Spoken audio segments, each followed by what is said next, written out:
আসসালামু আলাইকুম। অনার্স চতুর্থ বর্ষের রাসায়নিক বর্ণালীমিতি কোর্সের আজকে একটি নতুন লেকচার নিয়ে উপস্থিত হয়েছি। তো রাসায়নিক বর্ণালীমিতি অধ্যায় কোর্সের আজকে আমাদের এটা দ্বিতীয় নম্বর লেকচার। তো প্রথম নাম্বার লেকচারে আমরা তড়িৎচুম্বকীয় বিকিরণের উপর দিয়েছিলাম। তো আজকের লেকচারটিও তড়িৎচুম্বকীয় বিকিরণ যে অধ্যায়টি আছে আমাদের তড়িৎচুম্বকীয় বিকিরণ অধ্যায়ের 2 নম্বর প্রশ্ন মানে 2 নম্বর লেকচার হচ্ছে আমাদের আজকে। তো আজকের আলোচ্য বিষয় আপনারা দেখতে পাচ্ছেন যে তড়িৎচুম্বকীয় বিকিরণ কি, এর প্রধান বৈশিষ্ট্যগুলো উল্লেখ করো, বর্ণালীমিতিক পদ্ধতি রাসায়নিক পদ্ধতির চেয়ে বেশি ভালো কেন, এই দুইটা প্রশ্নে আজকে আমরা আলোচনা করব। তো এই দুইটা প্রশ্ন এবং মানে গত যে লেকচারটি ছিল লেকচার 1 সাধারণত মাত্রা কি, পানি এবং কার্বন ডাই অক্সাইডের সাধারণত মানে কম্পনের বিভিন্ন উপায় বর্ণনা করো, এই তিনটা প্রশ্নে যে কোনো একটা প্রশ্ন হচ্ছে আপনারা পরীক্ষায় পাবেন ইনশাআল্লাহ কমন। তাহলে শুরু করা যাক যে আজকের আমাদের এই যে তড়িৎচুম্বকীয় বিকিরণ কি, এর প্রধান বৈশিষ্ট্যগুলো আমরা উল্লেখ করব। আসলে এগুলো তেমন কিছু বোঝার নাই, একটু পড়লেই আপনারা বুঝতে পারবেন। ক্লাসটা নেওয়ার আমার না নিলেও হইতো, জাস্ট আপনাদেরকে একটু বোঝানোর জন্য। তাহলে প্রথমত আসি যে আমাদের তড়িৎচুম্বকীয় বিকিরণ কি। তাহলে একটি তড়িৎ ক্ষেত্র ও একটি চুম্বক ক্ষেত্রের প্রভাবে যে রশ্মি উৎপন্ন হয় তাকে আমরা তড়িৎচুম্বকীয় রশ্মি বলি। তাহলে আহিত কণার পর্যায়বৃত্ত গতি হলে তড়িৎচুম্বকীয় বিকিরণের আমাদের হয় কি উৎপত্তি হয়, মানে যদি সেটা পর্যায়বৃত্ত গতি হয় তাহলে আমাদের তড়িৎচুম্বকীয় বিকিরণের উৎপত্তি হবে। তাহলে একটা তড়িৎ ক্ষেত্র এবং একটা চুম্বক ক্ষেত্রের প্রভাবে আমাদের যে রশ্মিটা নির্গত হয় তাদেরকে আমরা বলি তড়িৎচুম্বকীয় রাশি। তাহলে এটি এক প্রকার শক্তি, তড়িৎচুম্বকীয় রাশিটা হচ্ছে আমাদের কি এক প্রকার শক্তি যা কোনো মাধ্যম ছাড়াই তরঙ্গের আকারে প্রবাহিত হয়। তাহলে দৃশ্যমান আলো, এক্স রে, আলট্রা ভায়োলেট এবং বেতার তরঙ্গ ইত্যাদি বিভিন্ন নামের তড়িৎচুম্বকীয় রাশি আছে। তাহলে এবার আমরা দেখব যে তড়িৎচুম্বকীয় বিকিরণের বৈশিষ্ট্যগুলো আমরা যদি একটু দেখি, তাহলে 1 নম্বর বৈশিষ্ট্যে বলা হচ্ছে যে সকল তড়িৎচুম্বকীয় বিকিরণ পরস্পর সমকোণে অবস্থিত একটি তড়িৎ ক্ষেত্র এবং একটি চৌম্বক ক্ষেত্রের সমন্বয়ে গঠিত। তাহলে সকল তড়িৎচুম্বকীয় বিকিরণ কি হচ্ছে পরস্পর সমকোণে অবস্থিত একটি তড়িৎ ক্ষেত্র এবং একটি চৌম্বক ক্ষেত্রের সমন্বয় হচ্ছে আমাদের গঠিত হয়। এবং শূন্যে সকল তড়িৎচুম্বকীয় বিকিরণের একই গতি বিদ্যমান থাকে। তাহলে শূন্য মাধ্যমে আমাদের তড়িৎচুম্বকীয় বিকিরণের গতি থাকবে কি একই। তাহলে শূন্যেরা আলোকের গতিতে ভ্রমণ করে, বস্তুর ভিতরে এদের গতি কি পায় আমাদের হ্রাস পায়।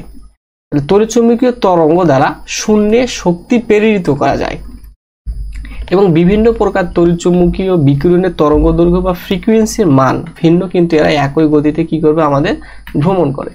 তাহলে সকল ধরনের তড়িৎচুম্বকীয় বিকিরণের গতিপথ যেহেতু স্থির, তাই বিকিরণের ফ্রিকোয়েন্সি বাড়লে এর তরঙ্গ দৈর্ঘ্য হচ্ছে আমাদের কি হয় ছোট হয় এবং তড়িৎচুম্বকীয় বিকিরণ কোনো মাধ্যম ছাড়াই হচ্ছে কি করতে পারে আমাদের চলাচল করতে পারে। এই ছিল হচ্ছে আমাদের তড়িৎচুম্বকীয় বিকিরণের কিছু বৈশিষ্ট্য।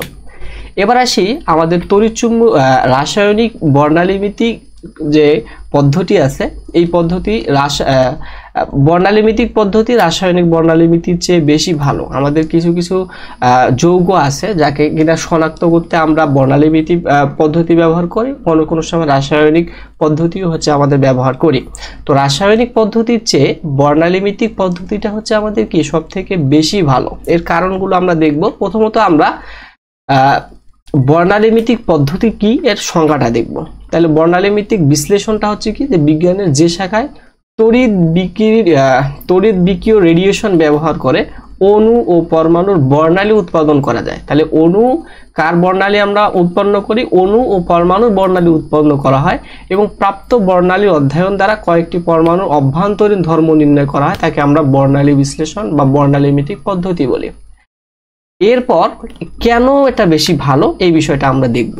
তাহলে প্রথম যেটা হয় যে বর্ণালীমিতিক পদ্ধতির সাহায্যে জৈব বা অজৈব উভয় ধরনের যৌগের গাঠনিক সংকেত কার্যকরভাবে নির্ণয় করা যায়, কিন্তু রাসায়নিক পদ্ধতিতে যৌগের রাসায়নিক গঠন নির্ণয়ে এতটা কি হচ্ছে আমাদের ফলপ্রসূ নয়। দ্বিতীয় কারণটা হচ্ছে বর্ণালীমিতিক পদ্ধতিতে অণু ও পরমাণুর বর্ণালী উৎপাদন করা হয় এবং প্রাপ্ত বর্ণালীর অধ্যয়ন দ্বারা অণু বা পরমাণুর অভ্যন্তরীণ ধর্ম নির্ণয় করা হয়। তৃতীয় নম্বর কারণ হচ্ছে বর্ণালীভিত্তিক পদ্ধতি জৈব ও অজৈব উভয় ধরনের বিক্রিয়ার গতির হার সফলভাবে নির্ণয় করা যায়, যেখানে রাসায়নিক পদ্ধতিতে বিক্রিয়ার গতি নির্ণয় করা যায় না বললেই চলে। যেমন অজৈব ক্ষেত্রে আমরা রাসায়নিক পদ্ধতিটা বেশি অ্যাপ্লাই করি এবং জৈব বিক্রিয়ার ক্ষেত্রে এই গতিটা হচ্ছে কি আমরা সেভাবে অ্যাপ্লাই করতে পারি না রাসায়নিক পদ্ধতিতে। এবার চতুর্থ নাম্বার পয়েন্টটা হচ্ছে যে জটিল যৌগ, জৈব যৌগ, ম্যাক্রো অণু বা ছোট অণু বা বায়োলজিক্যাল সক্রিয় অণু সক্রিয়তা নির্ণয়ে বর্ণালীভিত্তিক পদ্ধতি সফলভাবে ভূমিকা পালন করলেও রাসায়নিক পদ্ধতিতে তা করা হচ্ছে আমাদের যায় না। তো 5 নম্বরে বলতেছে যে বর্ণালীভিত্তিক পদ্ধতি জৈব যৌগ, ম্যাক্রো অণু বা বায়োলজিক্যাল সক্রিয় অণুর বিভিন্ন কার্যকারী মূলক শনাক্তকরণে বেশ সহজ ও কার্যকরী একটা পদ্ধতি।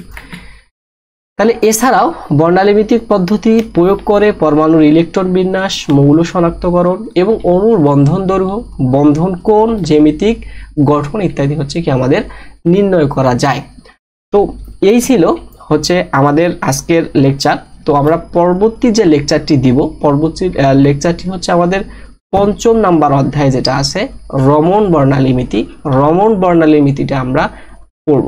কারণ দেখেন আমরা এই তড়িৎচুম্বকীয় বিকিরণের প্রথম যে লেকচারে আমরা দেখেছিলাম যে কম্পন হচ্ছে কি 2 প্রকার, একটা হচ্ছে সম্প্রসারণ কম্পন আর একটা হচ্ছে আমাদের বক্র কম্পন।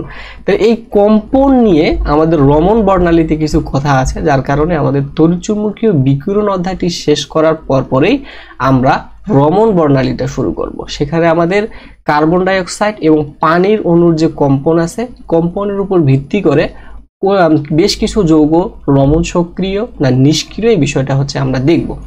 তো পরবর্তী ক্লাস করার আমন্ত্রণ জানিয়ে আজকের ক্লাসটি আমি এখানেই শেষ করতেছি। ভালো থাকবেন, সুস্থ থাকবেন। আল্লাহ হাফেজ। আসসালামু আলাইকুম ওয়া রাহমাতুল্লাহ।